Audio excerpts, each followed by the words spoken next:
Hello and welcome to my Jura Ena Micro 5.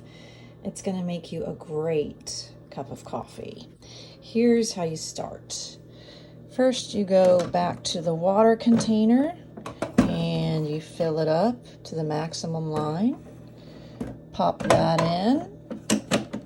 Make sure you have enough coffee beans. And then turn on the machine. I like to have a little cup beneath to take care of the water that it's going to use to clean it out on the first go.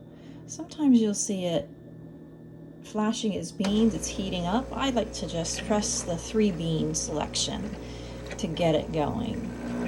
Sometimes it moves right to this setting, and when it does, it's getting ready. Hit those 3 beans and get ready to make a cup of coffee.